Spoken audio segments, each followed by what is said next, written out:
This is Andi Purewal for Boxing Social, and I'm delighted to be joined by Sam Jones and Adam Morallee, the two men who look after big heavyweight Joyce. Guys, first and foremost, how are you doing, Sam? Yeah, I'm great, thank you. How are you, mate? Yeah, good, mate. Very good, thanks. It's good to hear. Now, obviously, we've just had the announcement of Joyce's link up with Frank Warren, the co-promotional deal. Just talk to me about how this deal came about. Frank's been interested in Joe for quite a while, and we've been in talks with Frank along with Richard Schaefer for quite a bit. It kind of went quiet for a little patch, and then it picked up again not quite recently, and we've managed to get it over the line this time. It's about different kind of priorities. The back end of last year, Joe's priority was getting established in the US. Richard Schaefer was great at that. Got us on PBC, got us on Showtime shows, on Fury Wilder, and then the priority kind of changed. And Sam and I and Joe obviously really wanted to be more established in the UK. We spoke to Richard. Richard did a deal with Frank, and the rest is history. What's Joe's ambition in terms of his decision to move back over here and leaving Abel Sanchez out in the US? It wasn't to do with signing with Frank Warren's not meant to do with leaving Abel Sanchez. Abel Sanchez is a fantastic coach. Joe's first choice when the Salas thing came apart, which Joe inherited Salas. Booth was Joe's first choice. He was unavailable, so we can't hang around with Joe. So we made the decision to go to Big Bear. He's learned a valuable experience, and now Adam Booth's available, and he's going to be with Adam Booth for the foreseeable future.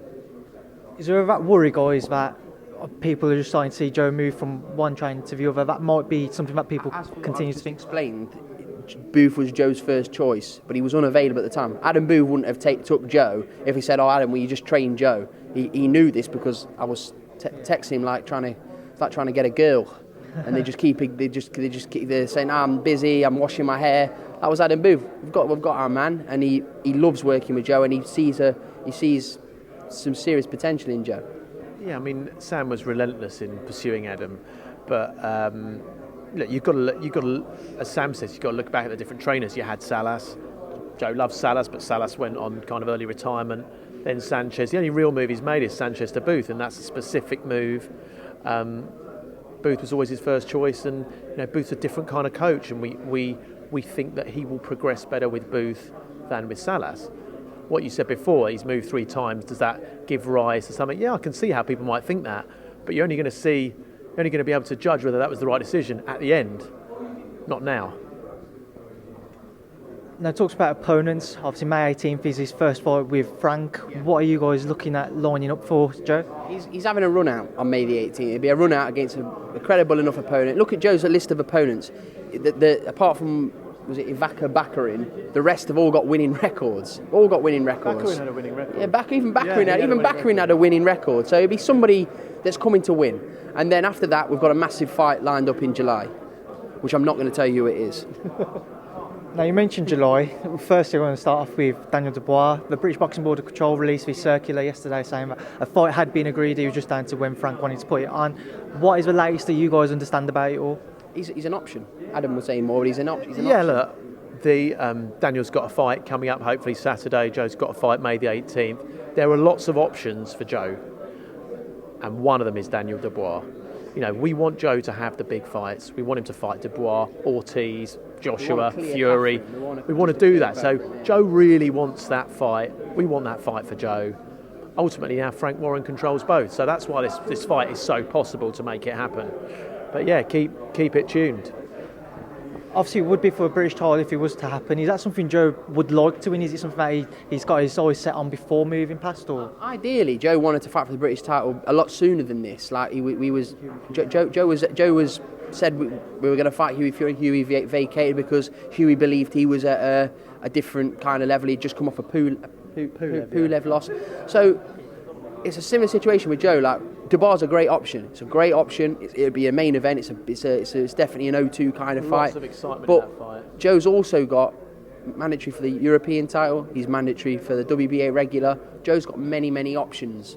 So I can't say Dubois is going to be next, but he could be. He really could be. As Adam said in the press conference, Joe will genuinely fight anybody. We might think different to that, but Joe would say fight anybody. That's the man he is. You just mentioned he's mandatory for the EBU first and foremost. Ajit Caballero, is that something July 13th? Could that be possible? 100%. 100%. He's been offered the fight 2 times before, Caballero. This time he's got no choice. I think he's allowed a voluntary, but it's just basically when you're slowly falling off a cliff.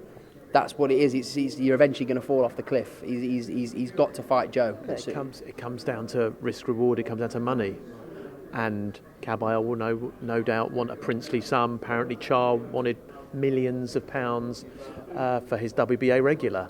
That's what it's going to come down to. Whether people are prepared to be realistic and take realistic sums of money rather than pricing themselves out of the market. But one of the reasons we're with Richard Schaefer and we're with Frank Warren and BT Sports backing is because they will invest, and that's the key. It's about investment in Joe. That's what he needs to become the next world champion. Is that something that you guys kind of worked into your favour, the fact that Joe hadn't been signed to promoter over here, so that you could float around and you could talk to whoever you wanted to until this point? No, not really. Richard Schaefer owned his promotional rights worldwide. So remember, we started with David. Credit to David for what David did for Joe. Brilliant boxer and excellent promoter. No better talker really. Credit for what he did with Joe, but then Joe went with Richard Schaefer alone, and Richard owned all his rights around the world.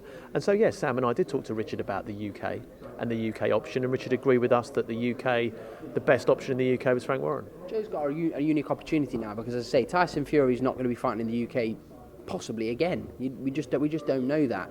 Why is Joshua going to go and fight for millions and millions of dollars and then come back and fight Kobrat Pulev at Wembley? He's not going to do it. Joshua's next fights will be in America, I believe. Deontay Wilder. There's a great opportunity for Joe to be the standout heavyweight in this country.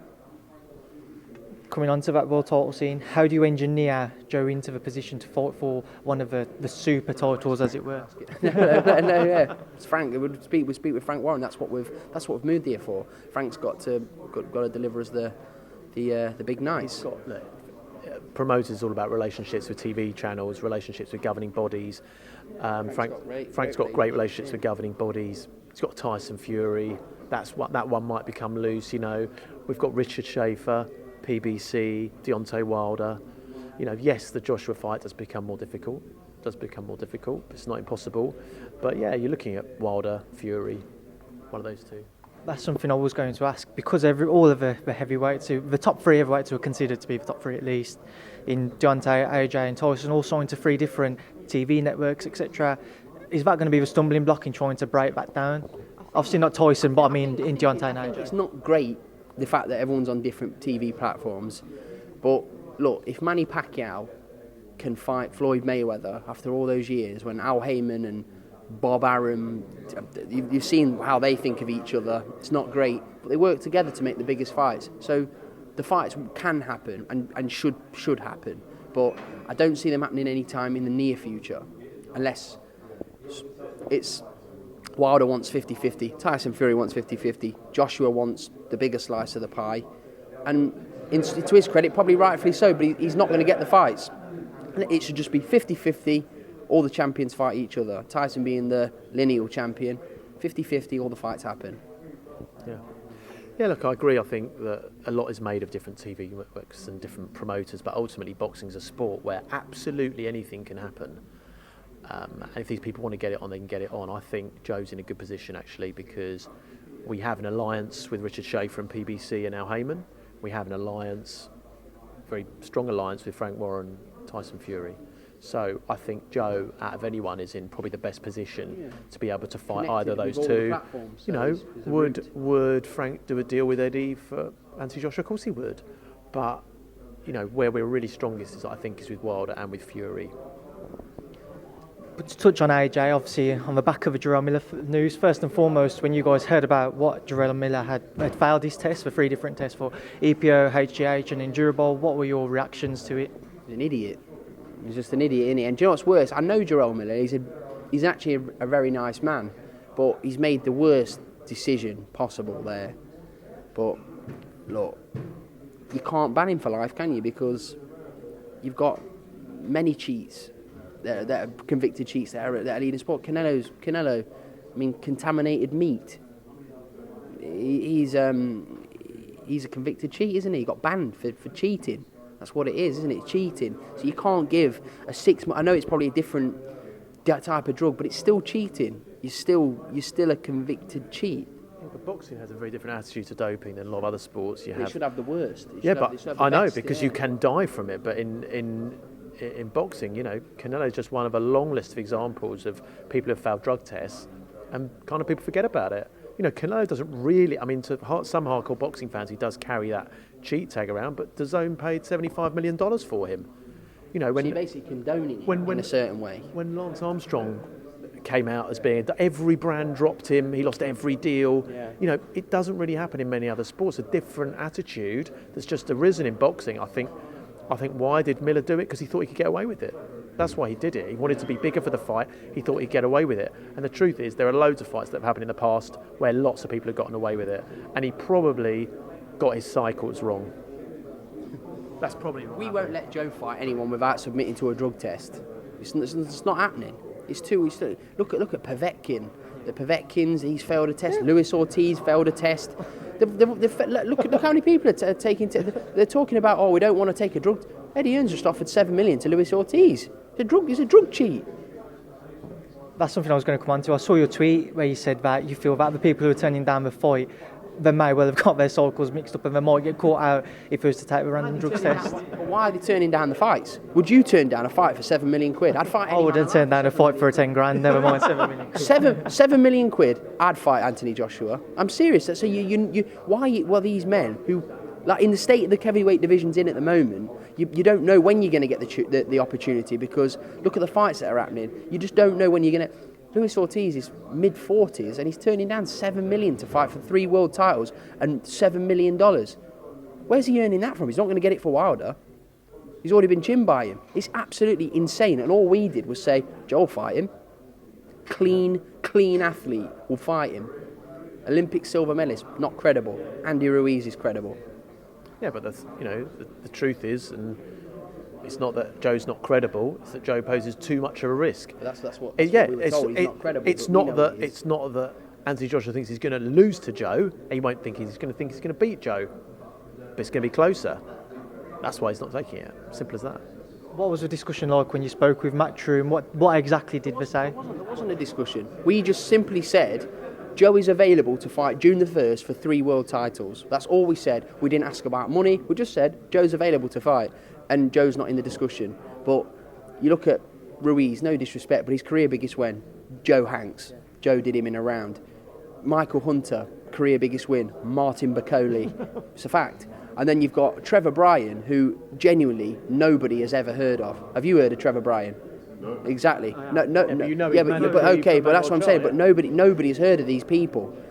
Do you know what I mean? So I'm not saying Joshua's a warrior, and I'm sure Joshua will fight any man alive. But to say Joe's not credible, but those are, I understand Luis Ortiz getting the fight. I do. I understand, but he's turning it down. Cal Naki, who comes to the ring looking like Homer Simpson, he does.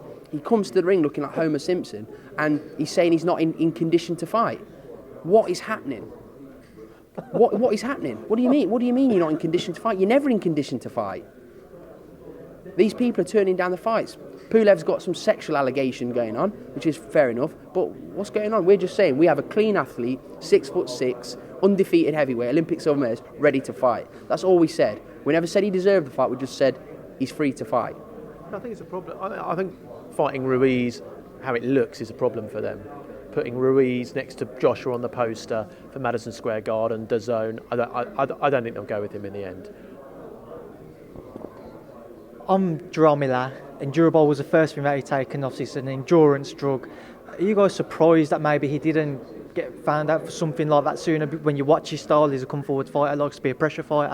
Are you guys surprised? Or with a body like that has failed a drugs test. He's horrendous, isn't he, on the eye? But he's failed every test going, hasn't he? He's a walking pharmacy. He's failed everything. He's actually put pins in his bum cheeks to try and win a fight. It's insane, isn't it? Yeah, look, I think that it doesn't surprise me what he's tested positive for. Those are the kind of things you would expect. Hormone. He's massive. They're the kind of things you expect him to do. But look, I mean, he thought he'd get away with it. He thought he'd give him that extra advantage. We spend tons of time with Joe looking to make small little changes to his routine, to get marginal gains, to get him better. So there's a massive temptation out there to do one little thing. Instead of doing 10 things to get 1% each time, take the one thing that gives you 15%. It's lazier, it's cheating, but it's a huge temptation for people, and I'm not surprised that he was tempted. I spoke to Adam Booth last week before the Josh Kelly fight, and he was very passionate about drugs in boxing. What have you guys spoken to him about? Because I know that you guys are saying you can't ban him for life. Adam's the opposite. Adam's there like kick him out of the sport. I agree they should ban him for life, but you can't because it's just the hypocrisy of it. You can't have Canelo, the face of boxing, being convicted of taking dodgy beef, and then say to Jarrell Miller, you can't box because you just can't be one. You can't. Cheating is cheating. I don't care if you're putting pins in your ass. I don't care if you're taking enhancers. I don't care if you're drinking dodgy protein shakes. Cheating is cheating in a dangerous sport. If you're going to ban one for life, you ban them all for life. Yeah, you can't just ban Jarrell Miller because he's made a mistake. I believe he's going to get a hefty fine. I think they're going to look. How old's Jarrell Miller? How old's Jarrell Miller? 31 years old. What's he really going to come back like? I mean, who's going to work? But these promoters saying they won't work. Of course they're going to work with him. He's a big name now, isn't he? For the wrong reasons, he's a big name. Yeah, he'll still get the fights. Yeah. I think you're right. He'll only probably get like a year's ban, but I think at some point some heavyweights don't box for once a year, do they? So it's just like, what's a year ban? Yeah, boxing can draw a line in the sand at some point. Boxing can draw a line in the sand and say, right, from this point forward, people get banned. They can do it. As Sam says, it seems very unfair to do it now. Incredibly unfair when you let Canelo off. But at some point, I think boxing's got to draw a line in the sand because more than anything else, more than cycling, more than athletics, the doping has a direct effect on actually physically harming people. Yeah. And I think you have to draw that line in the sand and ban people for very, very long periods of time, if not for life. I think people make a fair point as well that if a ban is given, that he could actually still take something during that ban period because he won't be getting tested. Yeah, but is he really that stupid? We know he's stupid. Is he really that stupid? It's very true, but you're right in what you're saying, but surely not. Surely not. You'd like to think he's not that poorly in the head to do that. Jarrell Miller, if you've met him, I promise you, is a very, very nice man. He came across intelligent, but he's obviously just made the worst decision of his life, and he's paying the price for it. Because if he comes back to boxing, Jarrell Miller could go on to win a unified world title. People forever know him as a cheat, which is going to harm him enough, in my opinion. I think a lot of it comes down to the way that people are drugs tested. The fact these are voluntary drug tests that people are being caught out on, and it's not like over here we have UCAD. When Joe boxes in the UK, his regime is very difficult to comply with. They can test him at any time, whereas in America it's different. So the fact he's getting caught and it's a voluntary drug test is just incredible. Do you think one of the other issues is because there's so many different governing bodies, they've all got different rules and different laws that have to be abided to, so some way boxers could work out a way to move around and engineer a way around? There's no centralised well, system. if Baby Miller gets a year's ban, people will think, if you're 27 years old and thinking you're in the prime, you're thinking, can risk this, it's a year's ban. Might only box twice. I might box twice, so I've missed out on a year. Do you understand what I mean? So there has got to be a stand. I hope it doesn't happen. But if the worst does happen, if say Jarrell Miller boxed Anti-Josh and the worst happened, do you understand what I mean? How serious this can be? I still think Anti-Josh would have beat him whether he had 10 kilos of gear in him. But that's not the point. Has somebody got to die in this sport for somebody to be banned for life? Especially at the heavyweight level. It's insane, isn't it? It's cheat, but cheating is cheating. You can't not ban Canelo. You can't ban Canelo for 6 months for eating dodgy steaks, and then that you can't. Let's move away from all the drugs talk. This past weekend we saw Amir Khan versus Terence Crawford. Yeah. Your thoughts on that bout, guys? I think when people are calling out people like Amir Khan a quitter, that's a huge shout for saying they're people he's been in the ring with. I think it's a major shout to call someone like Amir Khan a quitter. I can't call him a quitter because I've not boxed professionally with 8-ounce gloves on before, so I can't call him that. I think if he did look for a way out, or if he's thinking of maybe I can live to fight another day, I can fight Kell Brook in a pay-per-view fight. So in my opinion, it was a smart move. Whatever happened, it was a smart move. The fight was going one way, in my opinion. But you're fighting pound for pound the best fighter in the world, who's hitting you clean 20, 30 times regularly in the face in every round, like clean, hard shots. You've been put on your arse in the first round. He's made a clever, whatever's happened, he's made a clever decision there. But to call Amir Khan a quitter for saying who he's been in the ring with, Canelo, Marcus Maidana, all those Danny Garcia, all the top names. You can't call something like that a quitter. Yeah, I'd like to think that he did get hit below the belt and he was incapacitated, and that's why he didn't continue. That's what I like to think actually happened. I don't think he's a quitter either. I think he's a tremendous boxer, one of Britain's finest boxers, and it's difficult to tell. People are trying to do slow-mos of the actual shot and did it hit him, Is he particularly well endowed down there that he got hit by a punch that seemed far away? Snake, down his ankle. You don't know, but I'd like to think that he did get hit there and the pain was too much, and that's why he stopped. I don't want to think of him as a quitter. I don't think he is a quitter. Same as me. It's exactly how I see it. I want. If Amir Khan says he was hit low, I believe his credibility in the past, in his past fights, suggests that we have to give him the benefit of the doubt. We really do. Does the Kell Brook fight still interest you guys? Listen, it's probably gone, but would you? I would. I would like to see it. I'd watch it, but I think on the back of that, the interest for me has died down. The interest has died down. But if you're both sat together at a press conference to make that fight, everyone's going to be interested. You turn up with your camera, and we'd buy tickets to go. Well, hopefully we'd get them free, but we'd go and watch it. Yeah, you're right. It does. It takes it a little bit, but then that's not. Boxing's not always about which titles are on the line. It's sometimes about something else, a chemistry between two people, and maybe they've got it. Maybe that fight still is on.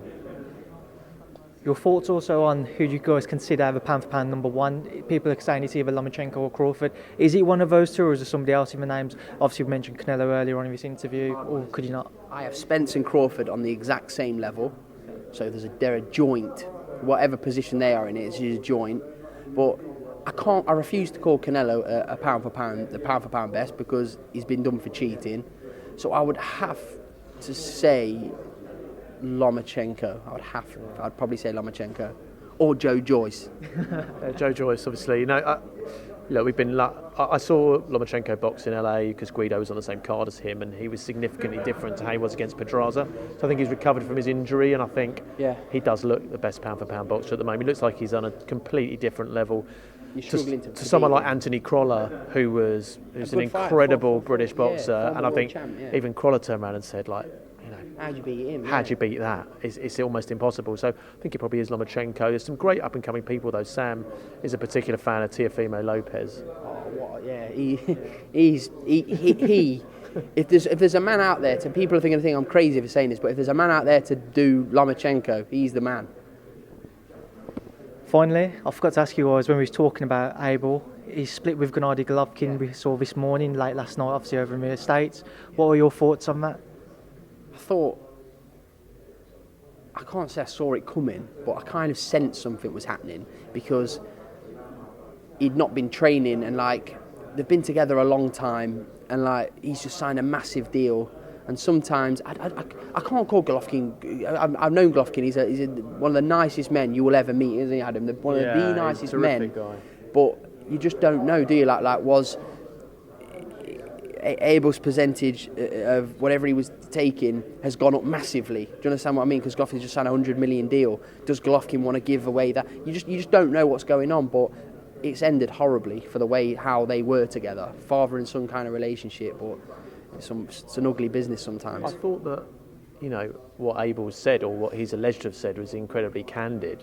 Abel's gone right in there and said it's all about the trainer compensation. And I think I've seen it over the years with fighters, that someone gets you to a certain position, a fighter works with a manager or a trainer or someone, they get you to a certain position, and then they think, what is this bloke doing? Because I'm earning $60 million and it's all about me. And this guy's on 10%, he's getting $6 million. Well, I could get that bloke down the road and put him on 50 grand. I'll get him and put him on 50 grand, put him on a set fee. So as fighters progress and as they get more and more successful, they tend to not want people on a percentage, because they don't think those people are adding to them enough to be on a percentage. And I'm guessing that's probably what happened with Abel and Triple G. He probably, Abel was probably on, I don't know what he was on, a traditional percentage for a trainer. And then he's suddenly getting this DAZN contract, the number's huge, and maybe Triple G and his advisors have thought, well, you know what? 10% of this number is outrageous. Is an outrageous number. Take half of it. Take a set fee of $1 million. I don't know what it was. And I can understand why Abel would think, well, I helped you get here. I've raised you. You kind of see both. Why are you changing the goalposts at the end when things are, 37 years old, you're changing what I'm getting. You're happy for me to be on 10% or 20%. You could say as a manager, you're happy for me to be on X% when I'm slaving away and you're making nothing, but now you're making big money. It's not that you can see the inequality and the imbalance and why someone would be upset by that. Well, we love Abel. Abel's a terrific guy, and we love Golovkin, and we love Gennadi's a tremendous guy. And it's really sad for both Sam and I that they've split up. We spent a lot of time with both of them, and it's a really sad situation. We work with Abel. People seem to think we don't work. We work with Abel. He coaches one of our exciting heavyweights, Guido. So it's sad. It's a sad story for boxing. Same like Barry McGuigan and Carl Frampton. It's a sad story for boxing. How close they were, and then for relationships to end about money or being deceitful. I don't know. It's bad for the sport as well. Well, gents, Sam, you just hit the nail on the head there. It's been a long interview, so I appreciate your time. Sam, Adam, thanks for speaking to Boxing Social. Nice one, mate. Thank you very much. Thanks very much.